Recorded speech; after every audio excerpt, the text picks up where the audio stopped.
예, 선생님, 제가 질문이 할 게 하나 있는데요.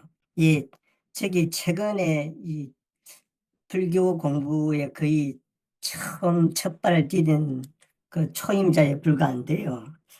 이 공부를 좀 하면서 제가 느끼는 게 이 화와 관련해 가지고는 보면은 주로 가까운 사람들한테서 그 분노가 생기고 화가 나는 경우가 참 많고, 음, 이게 굉장히 고질적으로 사람을 힘들게 불쑥불쑥 할 때가 있는데, 객관적으로 봤을 때 분명히 그 상대의 어떤 잘못 때문에 제가 고통을 받고, 그 고통이라는 게 이제 화가 나는 경우인데, 이게 공부를 좀 하면서 제가 느끼기에 내가 저 사람과 관계를 잘 못했기 때문에 이런 상황이 만들어진 게 아닌가.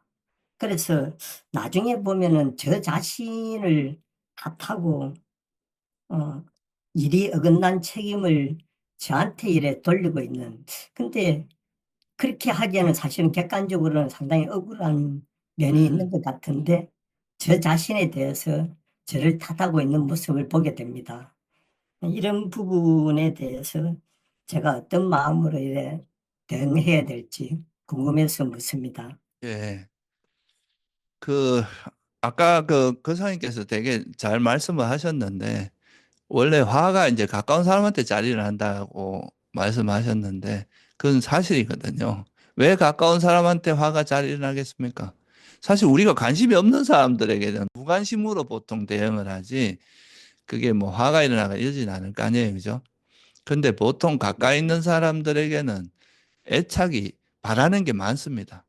관계가 있기 때문에 서로가 서로에게 기대하는 게 있고 또 이제 그 또 많은 접촉이 있다 보니까 그 속에서 좋은 것도 많이 쌓였겠지만 안 좋은 것도 많이 쌓였을 거 아니에요. 그죠? 안 좋은 기억들도.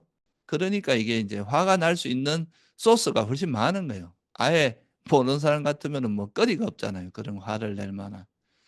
근데 아무래도 가까이 있으면 가까이 있는 사람들일수록 특히 뭐 가족이나 뭐 되게 직장에서 같이 있는 사람들이라거나 이런 사람들에게 보는 게 많기 때문에 그 속에서 자기가 생각하는 것과 맞지 않는 것들이 자꾸 쌓이고 이러면 그런 게 누적되다 보면 또 화가 더 많아지는 게 있거든요. 근데 이제 여기서 한 가지 우리가 좀 이해해야 될 건 뭐냐 하면 화를 내지 말라는 것이 무작정 모든 걸 내 탓으로만 돌리고 옳고 그름도 분별하지 않는 이런 거하고 동일시하면 안 됩니다.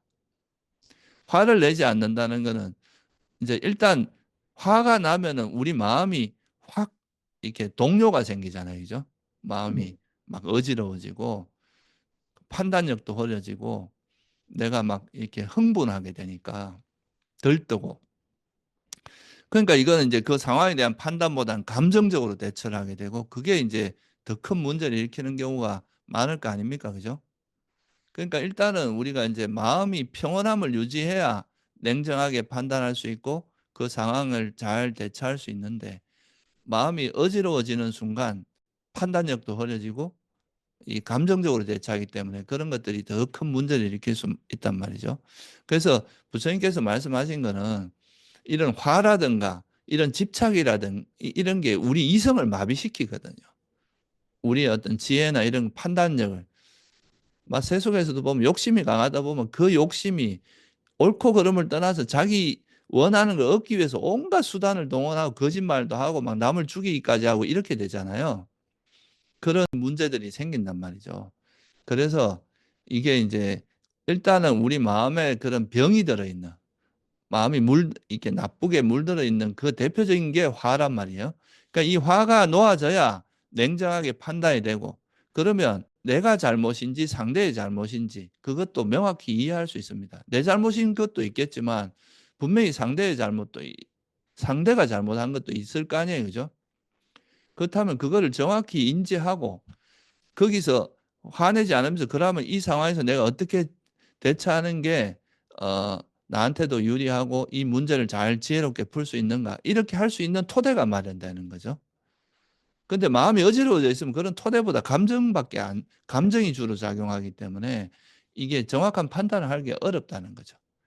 그래서 일단 우리 마음을 좀 평온하게 한 다음에 화를 가라앉혀야 마음이 평온이 찾아오니까 그 상태에서 그러니까 사실은 사실대로, 사실이 아닌 건 사실이 아닌 대로, 또 내 잘못은 내 잘못으로 가져가고 상대의 잘못은 상대의 잘못으로 이해하고 이렇게 판단을 하면 거기에 따라서 적절하게 지혜롭게 대처할 수 있는 그런 토대가 생기는 거죠. 그죠? 예. 그런 의미로 이야기하는 거지. 그거를 무조건 내가 뭐 화를 내지 말라고 해서 모든 게 다 내 잘못으로 돌리 이것도 사실은 다소 극단적인 생각입니다. 그러니까 그거는 이제 화를 안 내면서 상황에 대한 냉철한 판단, 그게 어떤 뭐 감정적인 게 아니라 좀 냉정하게 지혜롭게 판단해서 이것이 이 상황에서 어떻게 내가 마음을 쓰고 처리하는 것이 어, 이 나한테도 유익하고 타인에게도 유익한지 이런 거를 이제 판단할 수 있는 이런 건 또 이제 부처님이 말씀하신 그 지혜라든가 이런 다양한 또 우리 사회의 경험이나 살아온 경험 이런 걸 총동원해서 그런 상황을 좀 슬기롭게 헤쳐나갈 수 있게 되는 거겠죠. 그죠? 예, 그럼 모든 걸 자기 탓으로 돌리는 것은 결코 바람직한 태도는 아니라는 말씀이신 아니, 거지. 그렇죠. 모든 게 예, 이제 그 사람의 잘못만으로 이루어진 상대가 잘못한 것도 분명히 있어요. 예, 근데 상대가 잘못했다고 해서 내가 계속 화를 낸다면 그 화는 절대 멈추지 않거든요. 왜냐하면 이 세상에 잘못된 일은 되게 많거든요. 예, 부조리가. 그렇지만 그걸 화를 안 내면서도 내가 내 조건에서 할 수 있는 거를 찾아 나갈 수밖에 없는 거예요, 우리는. 우리가 살다 보면 얼마나 부조리한 일들이 많습니까? 그런 것들을 다 일일이 막 화내고 거기에 대해서 이렇게 하다 보면 우린 평생 화만 내고 살아야 될 수도 있어요. 그러니까 이제 화를 안 내면서도 화를 최대한 화를 안 내고 그 상황을 내가 처한 조건에서 어느 정도까지 할 수 있는지 이런 걸 판단해서 그냥 살아가는 그게 우리가 할 수 있는 뭐 길이니까요. 그러니까 그 사람이 뭐 모든 걸 다 그 사람 탓으로 돌리는 거는 올바른 태도는 아닙니다. 자기를 먼저 돌아보는 거는 내 마음에 화가 없이 판단이냐 아니냐 이런 걸 돌아보라는 거지. 모든 게 다 내 탓이다 이렇게 돌리는 거는 그건 적절한 건 아니다. 예. 스님, 감사합니다.